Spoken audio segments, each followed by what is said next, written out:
तो बच्चों इससे पहले हमने पढ़ाया था फॉर्मलता। फॉर्मलता का पूरा टॉपिक समाप्त हो गया था। अब इसके बाद अब आज हम पढ़ेंगे द्रवीय विलयन क्या होता है। ठीक है, द्रवीय विलयन।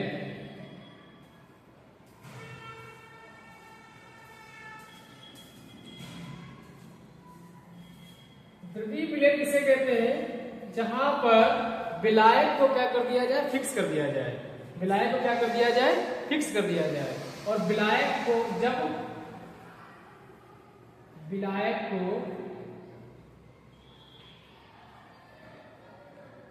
द्रव मान लिया जाए। क्या मान लिया जाए? द्रव। ये बात क्या कर दी जाए? फिक्स कर दी जाए। तो इसी को हम बोलते हैं द्रवीय विलयन। क्या बोलते हैं? द्रवीय विलयन। जब विलायक को द्रव मान लिया जाए, जब विलायक को द्रव मान लिया जाए, ये बात क्या कर दिया जाए? फिक्स कर दिया जाए। इसे हम बोलते हैं द्रवीय विलयन। तो बच्चों समझ आ गई बात। फिर जो हमने विलायक को फिक्स किया है, ना कि विलय को, तो इसके तीन केस निकल सकते हैं। पहला केस क्या हो सकता है? जब हम विलय को ठोस मान लें। क्या हो सकता है? ठोस प्लस द्रव का जलीय विलयन। ठीक है। दूसरा क्या हो सकता है? द्रव प्लस द्रव का विलयन। तीसरा क्या हो सकता है? गैस प्लस द्रव का विलयन। ठीक है, द्रवीय विलयन। अब जैसे इसका ठोस प्लस द्रव का जो आपका द्रवीय विलयन है, अगर मैं इसके एग्जाम्पल की बात करूं, सबसे पहले क्या होगा? आपका विलय कैसा होना चाहिए? ठोस होना चाहिए, क्योंकि हमने विलायक को क्या मान लिया है पहले से? द्रव। तो इसके लिए सबसे पहले ठोस को हम विलय मान क्या होगा? जैसे मान लीजिए NaCl आपका कैसा होता है? ठोस होता है। कैसा होता है? ठोस। और द्रव का फॉर्मूला क्या होता है? H2O। ये इसका किसका एग्जांपल हो जाएगा? ठोस प्लस द्रव का एग्जांपल। अब हम बात करेंगे द्रव प्लस द्रव का विलयन की बात। तो द्रव प्लस द्रव द्रवीय विलयन में सबसे पहले हम मान लेते हैं, किसको ले लें? ऑक्सीजन जो होती है, सॉरी, एल्कोहल में पानी को मिला दें। एल्कोहल क्या होती है? पानी के अंदर क्या हो जाएगी? घुल जाती है। किसका मिश्रण हो जाएगा? द्रव प्लस द्रव का मिश्रण। ठीक है, द्रवीय विलयन। अब बात करेंगे गैस प्लस द्रव का द्रवीय विलयन। तो ऑक्सीजन और इन वाटर किसमें घुली होती है? पानी में कितनी गैस घुली होती है? 4%। आई बात समझ बच्चों? तो ये आपका टॉपिक्स हो गया तो कंप्लीट। द्रवीय विलयन किसे कहते हैं?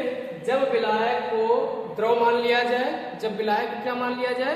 द्रव मान लिया जाए। ये बात क्या कर दी जाए? फिक्स कर दी जाए। यहाँ पर हमने विलायक को द्रव माना है, ना कि विलय को फिक्स किया है। इसके तीन केस निकल सकते हैं। हमने विलय पहला कैसा हो सकता है? ठोस हो सकता है, ठोस प्लस द्रव का। फिर दूसरा क्या हो सकता है? द्रव प्लस द्रव का। तीसरा किसका हो सकता है? गैस प्लस द्रव का। अब बात करते हैं इसमें एग्जाम्पल की बात। तो ठोस प्लस द्रव, यानी आपका जो ठोस है यहाँ पर क्या है? विलय है। तो विलय में कौन मान ले? NaCl। NaCl कैसा होता है? ठोस। जब पानी को, नमक को अगर पानी में डालोगे तो इसका कौन सा विलयन कहलाएगा? ठोस प्लस द्रव का मिश्रण। आई बात समझे? फिर द्रव प्लस द्रव, एल्कोहल को अगर हम जल में बोले तो कौन सा हो जाएगा द्रवीय विलयन? द्रव प्लस द्रव का। फिर अब गैस प्लस द्रव का अगर हम मिश्रण करेंगे तो कौन सा विलयन कहलाएगा? द्रवीय। गैस प्लस द्रव का द्रवीय विलयन। तीनों के उदाहरण हो गए हैं। अब हम बात करते हैं, इन तीनों को पढ़ना है आपके सिलेबस में। ये तीनों है, ये तीनों को पढ़ना है। ठीक है।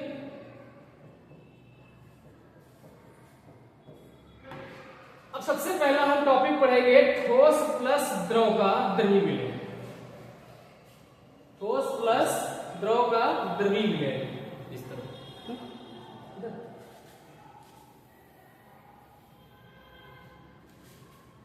या द्रव प्लस ठोस का द्रवीय विलयन। ठोस, द्रव प्लस ठोस का द्रवीय विलयन। तो सबसे पहले इसका जब हम पढ़ने से पहले इसको हमें पहले आना चाहिए विलयता क्या होती है। ठीक है,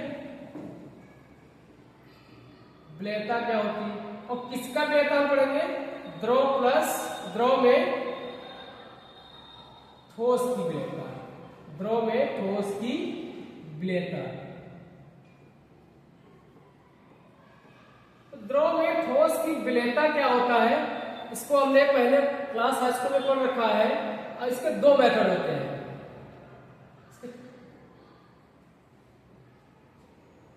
मेथड 1 में हम पढ़ेंगे सबसे पहले बात। मान लीजिए हमने एक ग्लास ले लिया, उस ग्लास में हमने पानी को मिला दिया, ठीक है, ग्लास के अंदर हमने पानी को मिला दिया। अब मान लीजिए यहां पर हमने एक फिक्स तापमान ले लिया, तापमान हमने क्या कर दिया, फिक्स कर दिया निश्चित तापमान पर, ठीक है। अब बात यह है जैसे मान लीजिए पानी के अंदर अगर हम नमक को मिलाएं या चीनी को मिलाएं, तो नमक क्या पूरा हो सकता घुल जाए या हो सकता पूरा ना घुले, चीनी क्या हो सकता है पूरा घुल जाए या ना घुले। ये बात करती है इसकी विलेयता पर। सबसे पहली बात, अगर हम मान ले 100 ग्राम विलायक में, कितना मान ले 100 ग्राम विलायक में, 100 ग्राम विलायक में ठोस पदार्थ की वह मात्रा जो अधिकतम मात्रा 100 ग्राम विलायक में क्या हो सके, घुल सके, यानी इसे क्या कहते हैं, विलेयता। क्या कहते हैं, विलेयता। यानी कहने का मतलब यह है निश्चित तापमान पर ठोस पदार्थ की वह मात्रा, ठोस पदार्थ की वह अधिकतम मात्रा जो 100 ग्राम विलायक में घुल सके, उसे क्या कहते हैं, ठोस में द्रव की विलेयता, ठीक है। कैसे, मान लीजिए हमने 100 ग्राम पानी ले लिया, तो 100 ग्राम पानी में अगर नमक कितना घुल रहा है, 25 ग्राम, कितना घुल रहा है 25 ग्राम, तो 100 ग्राम पानी में नमक कितना घुल रहा है 25 ग्राम। 25 ग्राम जो है ये इसकी क्या कहलाएगी, विलेयता। क्या कहलाएगी, विलेयता, ठीक है।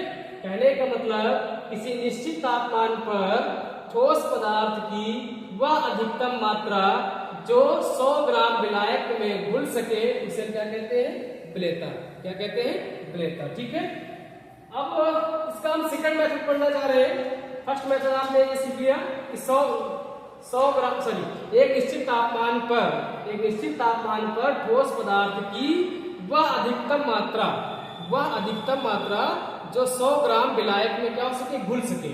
अब हो सकता है 100 ग्राम में कितना घुल सके, मान लीजिए नमक हमने 50 ग्राम लिया, तो हो सकता है 20 ग्राम घुले, हो सकता है 40 ग्राम घुले, तो जो अधिकतम घुले वही इसकी क्या कहलाती है, विलेयता, ठीक है। ये तो आपका हो गया मेथड 1। अब हम पढ़ेंगे मेथड नंबर 2 को।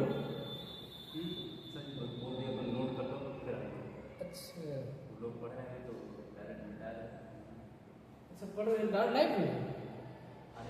वीडियो में थोड़ा पॉज करिए। अच्छा, तो इसको कैसे समझाएगा, जी बोल दिया तो गड़बड़ नहीं हुआ बस। बच्चों तो हम पढ़ेंगे सेकंड मेथड क्या होता है। मान लीजिए हमने एक ग्लास लिया और उस ग्लास में हमने पानी को भर दिया, इसको भर दिया पानी, ठीक है। और पानी की जो मात्रा है हमने यहाँ पर फिक्स कर दिया 1 लीटर। कितना फिक्स कर दिया, 1 लीटर। तो 1 लीटर में, यानी 1 लीटर यहाँ पानी क्या है, विलायक है, क्या है, विलायक है, में जितने विलेय के मोल, जितने विलेय के यहाँ पे क्या आ जाए, मोल, विलेय के मोल 1 लीटर पानी में, यानी 1 लीटर विलायक में जितने विलेय के मोल क्या हो जाए, घुल सके, अधिकतम विलेय के मोल क्या हो सकते, अधिकतम घुल सके, उसकी क्या कहलाएगी, विलेयता। किसकी, ठोस में द्रव की विलेयता। ये मेथड नंबर 2 है बच्चों। यानी एक निश्चित तापमान पर ठोस पदार्थ के मोल की वह अधिकतम मात्रा, ठोस पदार्थ के मोल क्यों इसकी, अब यहाँ पर कोई संख्या फिक्स नहीं है, हो सकता है 1 भी हो सकता है, 2 हो सकता है। तो ठोस पदार्थ के मोल की वह अधिकतम मात्रा जो 1 लीटर में घुल सके, अधिकतम घुल सके, वो क्या कहलाती है, आपकी ठोस में द्रव की विलेयता, ठीक है। बस अब कल पढ़ेंगे।